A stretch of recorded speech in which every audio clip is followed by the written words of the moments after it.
nanome antsika fotoana niara ipetrapetraka sy iresadresaka mahakasika ny finoana islam amin'ity andro an'ity. Manaraka an'izany dia manolotra ihany koa ny firarian-tsoa sy mandefa tsodrano sy fandriampahalemana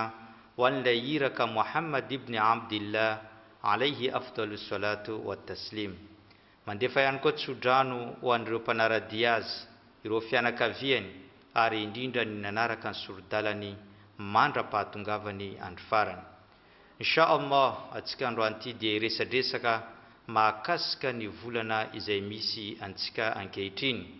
Ary ety ampiandohana dia faly ny tenanay sy ny fikambanana manolotra an'izany fandaharana izany ny miarahaba antsika rehetra tamin'ny fahatrarantsika ny taona vaovao islamika 1437, satria efa herinandro mahery zay dia nigadona izany karazana taona vaovao eo anatrehan'ny finoana islamo izany. Ary izay indrindra no resadresaka antsika amin'ity andro an'ity, satria tonga ao anatin'ny volana vaovao, volana manan-kaja itsika raha eo anatrehan'ny finoana islam. Allah subhanahu wa ta'ala efa niteny ao anatin'ny boky masina al-Qur'an al-Karim, ba'da a'udhu billahi minash shaitanir rajim, inna 'iddata ash-shuhur inda Allahi 12 shahran fi kitabillah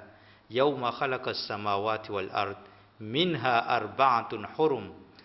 dhalika ad-dinul qayyim fala tadlimu fihinna anfusakum. Io tenin'ny Allah subhanahu wa ta'ala dia midika toy izao: ny isan'ny volana eo anatrehan'ny tompo Allah subhanahu wa ta'ala dia miisa ho 12 izay voarakitra ao anatin'ny boky masina al-Qur'an al-Karim tamin'ny andro izay nanamboarany Allah subhanahu wa ta'ala ny lanitra sy ny tany. Zany ny finoana feno, ny finoana tsara, ka misy amin'ireo volana izay namboarany Allah subhanahu wa ta'ala, efatra amin'izy ireo dia manamboninahitra masina eo anatrehan'ny finoana islam. Zany no finoana marina, zany no finoana tsara, ka aza mifanao tsindry azo leninareo mandrindra an'ireo volana efatra masina eo anatrehan'ny finoana islamo izany. Izany volana masina izany dia hitantsika araka ny voalaza ny mpaminany sallallahu alayhi wa sallam tamin'ny hajjatil wada, zany hoe namafisiny tamin'ny hajj fanaovam-beloma fa hoe misy efatra ny volana masina eo anatrehan'ny finoana islamo.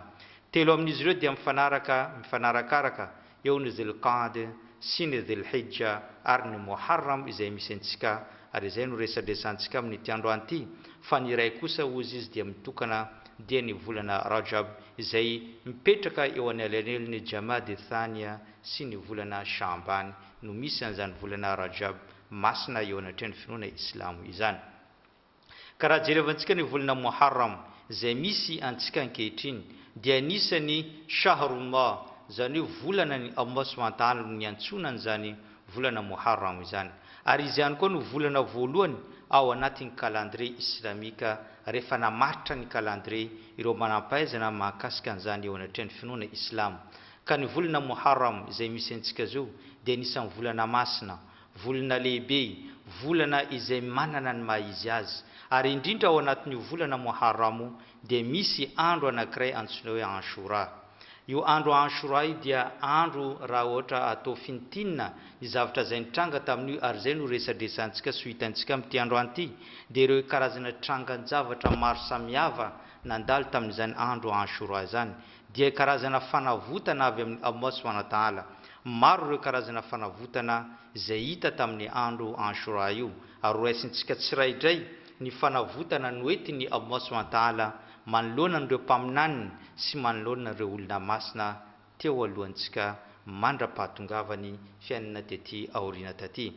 Anisany napiavaka ny volana Muharram araka ny voalaza andreo manampahaizana amin'ny finoana islam dia io no andro anankiray izay nandraisany tompo Allah subhanahu wa ta'ala ny fibebahana natao ny mpaminany Adam alayhi salam rehefa nanota izy sy ny vadiny tamin'ny finanana ilay voankazo voarara tao anatin'ny paradisa. Dia rehefa nifona izy ireo, nibebaka izy ireo, satria tompo Allah subhanahu wa ta'ala nampianatra ny Adam alayhi salam ny fibebana tamin'ny alalana le teny manao hoe Rabbana dhalamna anfusana wa illam taghfir lana wa tarhamna lanakunanna minal khasirin. Tomponay io, zay dia nanao tsinitsinona ny tendanay tamin'ny fanaovana fahotana maro samihafa, ka raha tsy mamela heloko aminay ianao ary ihany koa tsy mamindra fo aminao ianao dia anisan'ireo olona matiantoka sy very ny tenanay amin'izay fotoana zay. Zany no nampianarin'ny tompo Allah subhanahu wa ta'ala ny Adama alayhi salam sy ny mamantsika Hawa ka naverimberiny ireo izany doa izany ary rehefa vita izany dia tamin'ny andro Achoura no nandraisany tompo Allah subhanahu wa ta'ala an'izany fibebahana nataony mpaminany Adama alayhi salam sy ny mamantsika Hawa izany. Anisan'ny nampiavaka ny andro ny Achoura ihany koa araka ny voalazan'ireo manampahaizana amin'ny finoana Islam, io dia andro anankiray izay hoe nanavotany tompo Allah subhanahu wa ta'ala ny mpaminany Nuh alayhi salam niaraka tamin'ireo mpino maro tao anatin'izany sambo fiara no entiny mpaminany Nuh, ary tamin'ny andro Achoura no nigadonany zany sambo fiara zany teo ambonin'ny tendrombohitra Jody na tendrombohitra Ararati ao Turquie izay fantatra amin'izany anarana zany ankehitriny, dia tamin'ny andro Achoura no nigadonany zany sambo lehibe, sambo fiara nitondra ny zavaboary rehetra tsiroroa tamin'izany fotoana zany, ary io le sambo tokana teto ambony tany nanafitra ny zanak'olombelona manoloana ny safodrano izay nandalo tamin'ny vanim-potoana ny mpaminany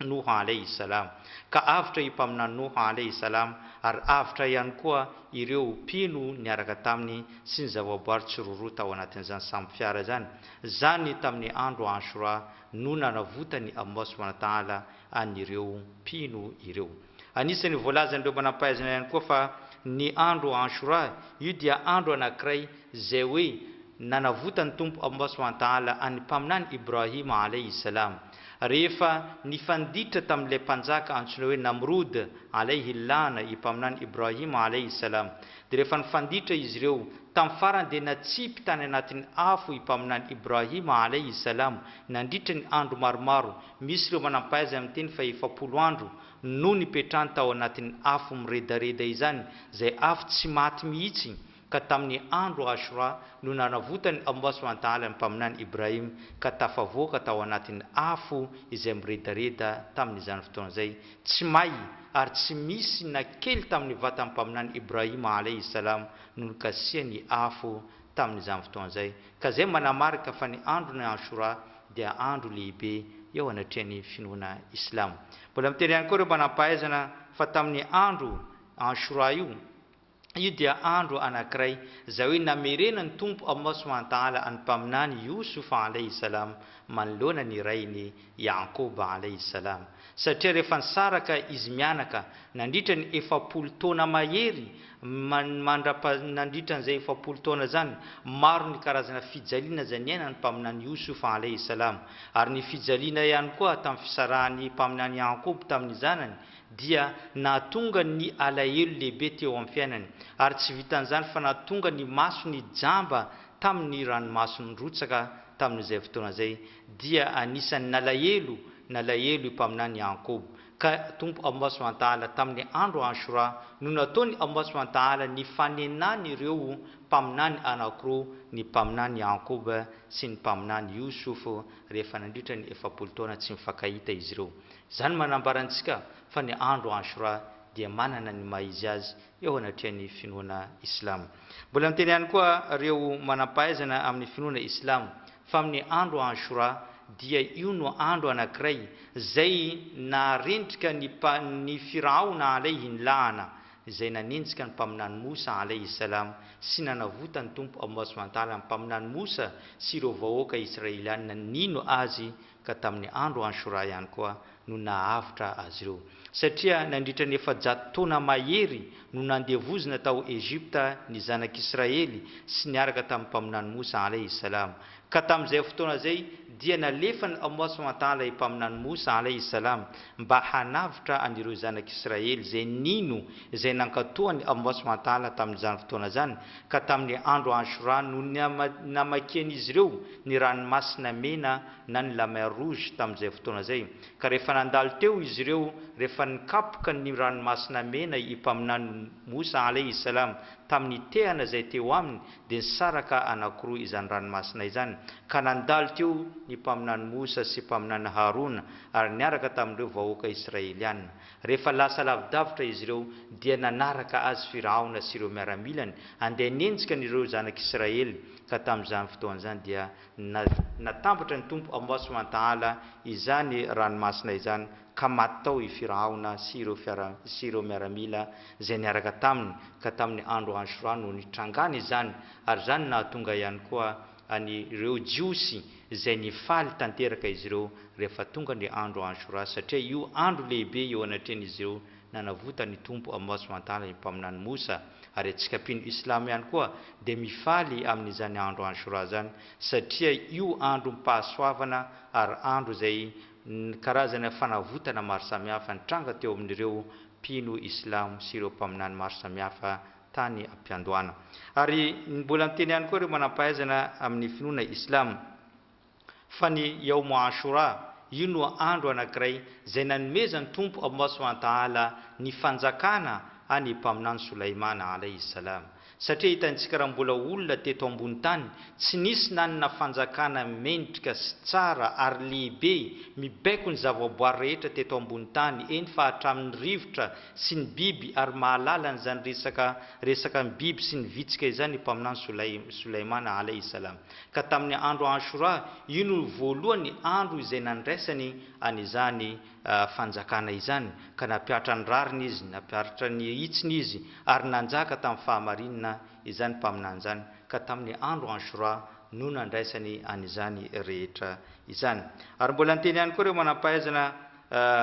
amin'ny finoana Islam fa tamin'ny andro Achoura ihany koa no namoahany Allah subhanahu wa ta'ala any mpaminany Yunus alayhi salam tao anatin'ny kibony baleine anankiray satria rehefa izy niala tamin'ny tanàna anankiray izay mbola tsy tonga ny didy mampiala azy tao amin'io tanàna io ka nandeha izy nitsaka rano anankiray, nitsaka renirano anankiray ka narian'ireo vahoaka tamin'izay fotoana izay tao anatin'ny renirano, tao anatin'ny ranomasina i mpaminany Yunus alayhi salam. Rehefa nalatsaka tao anatin'ny ranomasina izy dia nakapoka ny baleine izy tamin'izay fotoana izay. Tao anatin'ny kibony baleine izy nandrotra amin'ny fotoana maromaro ka teo izy dia nanao an'ilay la ilaha illa anta subhanaka inni kuntu minadh-dhalimin. Zany zavatra zany dia naverimberina ny mpaminany Yunus alayhi salam. Ka tamin'ny andro Achoura no namoahany Allah subhanahu wa ta'ala azy tao anatin'izany kibony baleine izany ka niverina nanao ny adidy izay nampanirany Allah subhanahu wa ta'ala azy tamin'izany fotoana izany. Zany dia anisany fahasoavana lehibe sy fanavotana lehibe azo tamin'izany andro Achoura izany. Ary mbola miteny ihany koa ireo manam-pahaizana amin'ny finoana Islam fa tamin'ny andro Achoura io no andro anankiray izay nanasorany Tompo Allah subhanahu wa ta'ala ilay fitsapana sy areti-koditra nahazo ny mpaminany Ayuba alayhi salam. Satria Ayuba alayhi salam anisan'ny mpaminany anankiray izay notsapana tamin'ny alalan'ny aretina, izany hoe areti-koditra mamoaka fofona maimbo sy mamoaka an'izany biby maro samihafa tamin'ny hoditra n'izany mpaminany izany, nefa nanana an'izany fiaretana sy soabre zany izy nandritra ny 20 taona araka ny voalazan'ireo mpitantara. Ka tamin'ny andro Achoura no namoahany Allah sy nanasitrana ny Tompo Allah subhanahu wa ta'ala an'izany tanany mpaminany Ayuba alayhi salam sy ny areti-koditra izay nahazo azy tamin'izany fotoana izany. Ary hitantsika ihany koa fa tamin'ny andro Achoura kosa taty aoriana dia ihany koa no andro anankiray izay nahafaty any zafikely ny mpaminany Muhammad sallallahu alayhi wa sallam izay fantatra amin'ny anarany hoe Al-Hussein ibn Ali radiyallahu ta'ala anhuma. Ireo zany raha jerevana tamin'ny tantara no manamarika ny andro Achoura. Mbola maro ireo trangan-javatra izay manamarika an'izany andro Achoura zany fa izay no ambangivangony mahakasika an'izany andro Achoura izany. Ka rehefa tonga ny andro Achoura tahaka izao, inona zavatra izay tokony ho ataon'ny mpino Islam? Inona no tokony ataontsika manoloana an'izany andro lehibe, andro mpahasoavana, andro fanavotana ny mpino Islam sy ireo mpaminany, ireo mpino rehetra izay nandeha tany aloha tany? Inona no ataontsika rehefa tonga izany andro izany? moa ve misy asa manokana tokony ataontsika dia eto zany tiako manambarantsika rehetra fa ny mpanaraka dia ny mpaminany Muhammadin sallallahu alaihi wasallam izany hoe atsika pino islam dia maka ny finoana ao anatin'ny boky masina al-Qur'an al-Karim sy ny fomba amam-panao ny mpaminany sallallahu alaihi wasallam satria tamin'ny hajjatul wada le hajj fanaovam-belomana nataony mpaminany sallallahu alaihi wasallam talohany nisarahan'izy ireo dia naverimbery ny mpaminany sallallahu alaihi wasallam ilay teny manao hoe in tamassaktum bihima lan tadillu ba'di misy zavatra anankiroa izy dia avelako aminareo mpino islam raha mifikitra amin'izany nareo raha ohatra ka raisinareo antananroa izany zavatra izany dia tsy overanareo na oviana ny fiainanareo eto ambony tany dia kitabullah ny boky masina Allah subhanahu wa ta'ala izay eo ampelatana ny mpino islam izay lalampanorena ny mpino islam izay iverenan'ireo mpino islam raha sendra misy disadisa eo amin'izy ireo na ihany koa iverenan'ny mpino islam rehefa mitady zavatra anankiray na misy tsy fitovian-kevitra anankiray dia miverina any anatin'ny boky masina al-Qur'an al-Karim ny mpino islam rehetra ka ny boky masina al-Qur'an al-Karim ny voalohany ary ny fomba mampanao ny mpaminany Muhammad sallallahu alaihi wasallam no faharoa ataontsika rehefa anao zavatra anankiray ka raha jerevana ny fomba amam-panao ny mpaminany sallallahu alaihi wasallam araka ny hadis tateriny Abdullah ibn Abbas radiyallahu ta'ala anhu rehefa izy tatara izy rehefa mpaminany sallallahu alaihi wasallam tonga tao a Madina dia nahatratra ireo jiosy ireo mpino jiosy zany ny fety tamin'ny andro Achoura dia nantany izy hoe inona no antony mampife an'ireo mpino jiosy dia namaly ireo vahoaka hoe io no andro nanavotany nanavotany tompo Allah subhanahu wa ta'ala ny mpaminany Musa niaraka tamin'ny vahoaka Israeliana ary naharendrika ihany koa anireo miaramila ny Firaona sy ny Firaona niaraka tamin'izy ireo ka rehefa naheno an'izany mpaminany sallallahu alaihi wasallam dia niteny manao hoe nahnu ahqqu bi Musa minhum atsika mananjo bebe kokoa mihoatra n'izy ireo amin'izany mpaminany Musa alaihi salam zany satria inona no antony raha jerevantsika ny finoana islam dia mametraka ny mpaminany Musa alaihi salam ho isany ray amin'ireo mpaminany dimy manamboninahitra indrindra eo anatin'ny finoana islam ny voalohany amin'ireo mpaminany dimy ireo dia mpaminany Nuh alaihi salam ary ny mpaminany Ibrahim alaihi salam fahatelo ny mpaminany Musa alaihi salam ary fahaefatra mpaminany Isa alaihi salam ary ny fahadimy dia Muhammad ibn Abdullah alaihi afdalus salatu wat taslim ireo dimy ireo dia napetraka ny finoana islam fa olona manamboninahitra ary mpaminany lehibe indrindra amin'ny finoana islam tsy vitan'izany fa ny boky masina al-Qur'an al-Karim izay eo ampelatana ny mpino islam dia voarakitra tanteraka ny tantaran'ny mpaminany Musa alaihi salam nanomboka izy voateraka mandra-pialan'izy ireo nitondra ny bani Israely ireo zanak'Israely niala teo amin'ny Firaona sy nandeha namakivaky ireo fahazantany maro samihafa dia voatantara sy voarakitra ao anatin'ny boky masina al-Qur'an al-Karim ka nahatonga anireo manampahaizana izay niteny manao hoe kada al-Qur'an an yakuna Musa raha jerevanao izy ny Qur'an dia mitantara ary voarakitra saingy tantara ny mpaminany Musa alaihi salam avokoa no voarakitra ao anatin'ny boky masina al-Qur'an al-Karim ka zany nahatonga ny mpaminany Muhammad sallallahu alaihi wasallam ny teny manao hoe nahnu ahaqqu bi Musa minhum atsika mananjo bebe kokoa ny Musa manoloana azy ireo ka noho izany rehefa ohatra ka ny mananjoantsika manoloana ny mpaminany Musa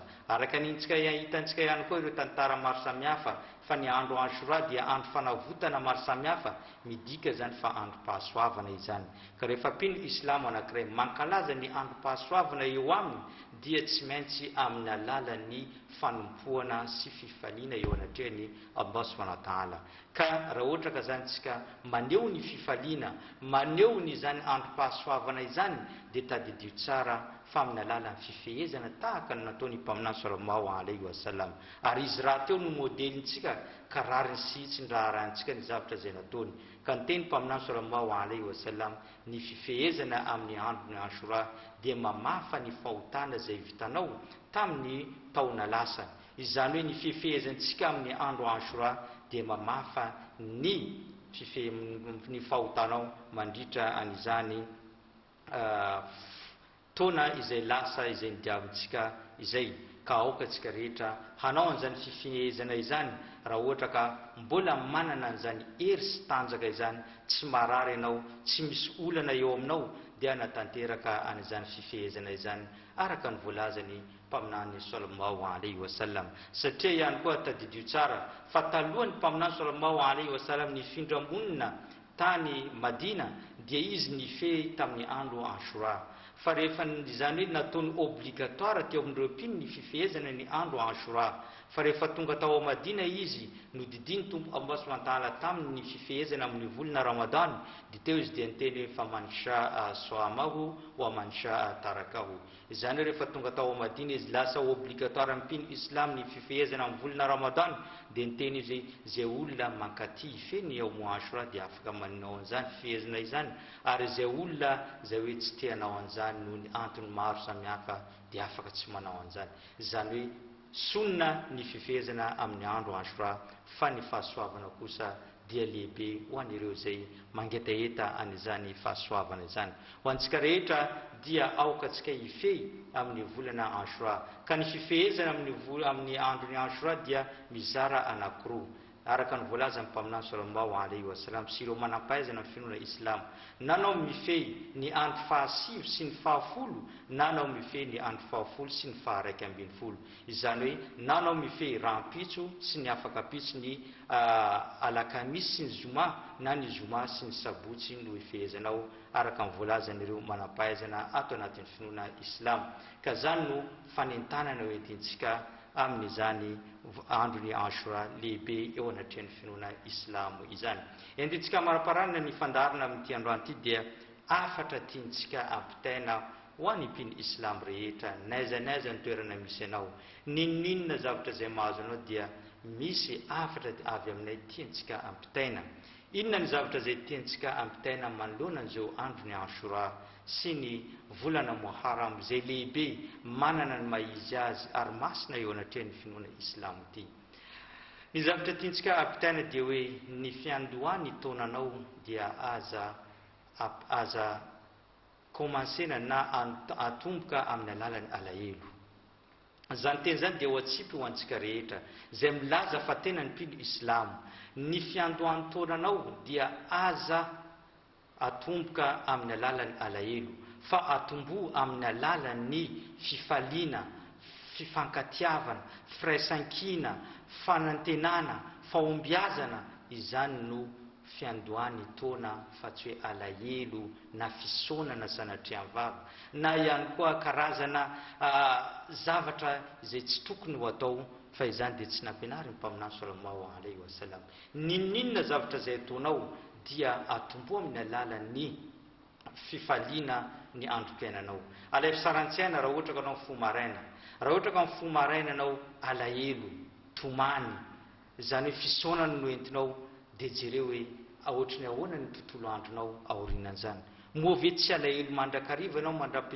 mandra-pilentehany masoandro ka tahaka an'izany ihany koa rehefa tonga ny yaum Achoura sy ny volana Muharram raha ohatra ka atomboka anao amin'ny alalan'ny alahelo fisonana fananganana ireo zavatra maro saina mainty sy ny tariny dia raha ohatra ka anao manao an'izany dia mino zao fa ny taonanao ray amanontolo dia alahelo sy ny fisonana ary ihany koa tsy vitan'izany fa mety afara ratsy ny fiainanao raha ohatra ka zany no atomboka anao amin'ny alalan'ny alahelo ny fiainanao iray manontolo tsy vitan'izany fa ny finoana islam raha ohatra ka hoe misy alahelo zay nasehonao tamin'ny fahafatesany zafikely ny mpaminany sallallahu alaihi wasallam dia aoka anao hakatahaka ny mpaminany sallallahu alaihi wasallam ny tiako tenenina amin'izany ny mpaminany sallallahu alaihi wasallam efa nandalo teo aminy izany karazana fahoriana maro samihafa maty ny zanany lahy maty ny zanany vavy maty ny vadiny maty ny ankohonany maty ny maro zavatra maty teo aminy fa tahaka ny ahoana ny fomba fanehoany mpaminany sallallahu alaihi wasallam ny alahelo ndao tsika akatantara anankiray rehefa maty zanaka ny mpaminany Muhammadin sallallahu alaihi wasallam maty Ibrahim alaihi salam zay zanany kely enimbolana teo am-pelatanany rehefa maty zany anisan'ny zanany tiany indrindra satria teo amin'ny faha-enimpolo taona ny mpaminany zay vao nahazo an'izany zanany kely zany izy ka rehefa maty zany zanany zany dia nalahelo izy ary latsa-dranomaso izy tamin'izay fotoana izay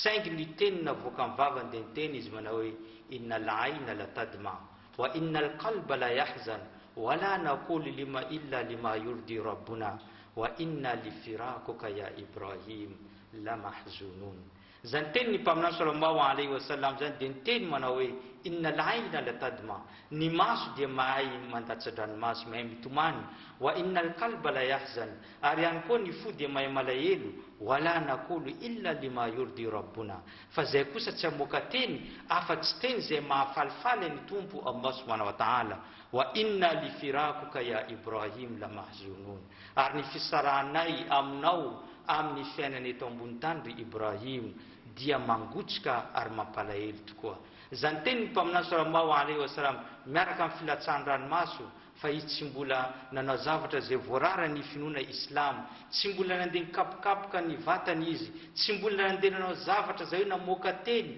na miantsoantso mafy na ihany koa manao roy karazana zavatra voarara ny finoana islam, satria mpaminany sallallahu alayhi wa sallam efa namoaka teny mazava tsara tamin'ny hadisy manao hoe zay ny olona matratra ny fahoriana eo aminy ka miantsoantso mafy na mandrovotra lamba na mikapokapoka vatana dia izany olona zany tsy anisan'ny mpiaradia ny mpaminany sallallahu alayhi wa sallam, ary sazy mahery vaika no hitanao sy ho azonao raha ohatra ka manao an'izany ianao. Ka raha ohatra tsika malahelo amin'ny fahalasany ny olona anankiray, mety ho vadinao, mety ho zanakao, mety ho avanao akaiky, eny fa hatramin'ireo olona masina na olon-dehibe tamin'ny finoana anankiray, ny zavatra zay tokony ataonao dia tokony manao tahaka ny nataony mpaminany Muhammadin sallallahu alayhi wa sallam, izany hoe anao mankasitraka ny zavatra zay nataony Allah, matony tranga reny zavatra reny rehetra reny dia efa tiany Allah, efa sitraky ny Allah subhanahu wa ta'ala matony tranga izany zavatra anankiray zany. Ka raha ohatra ka anao maneho fihetsika zay tsy mifankasitrana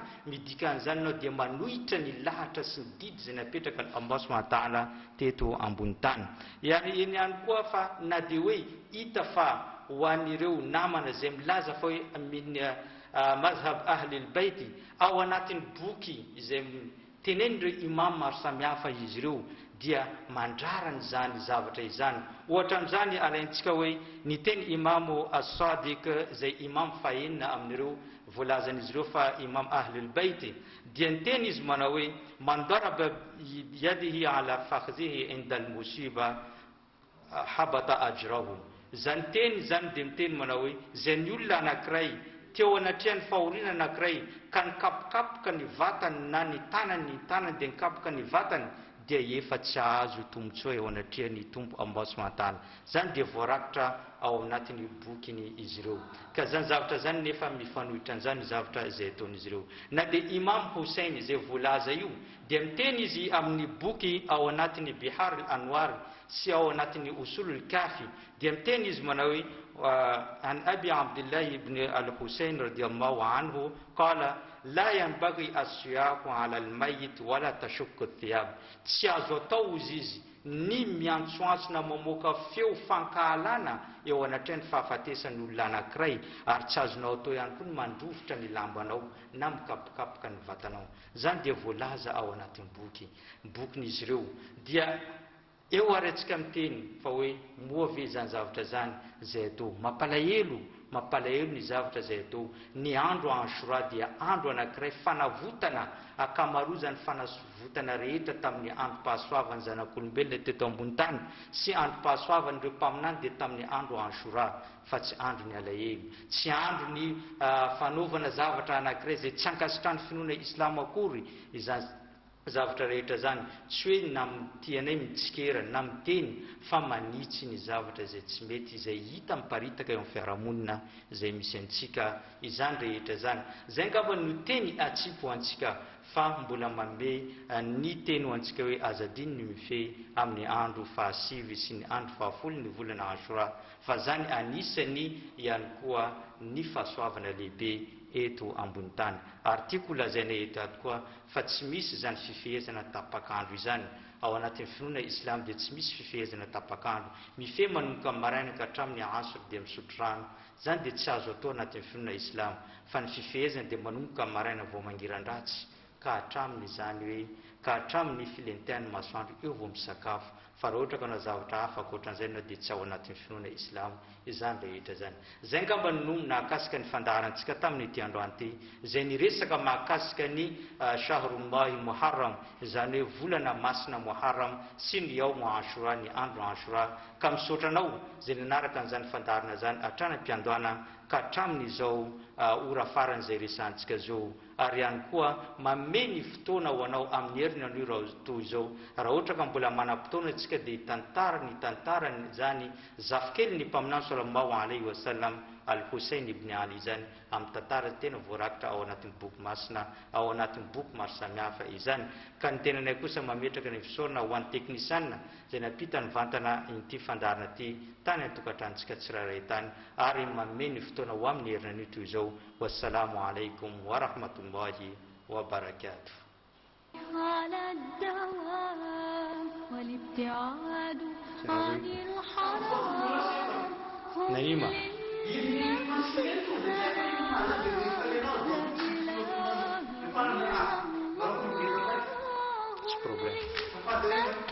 It's problem, Jenny.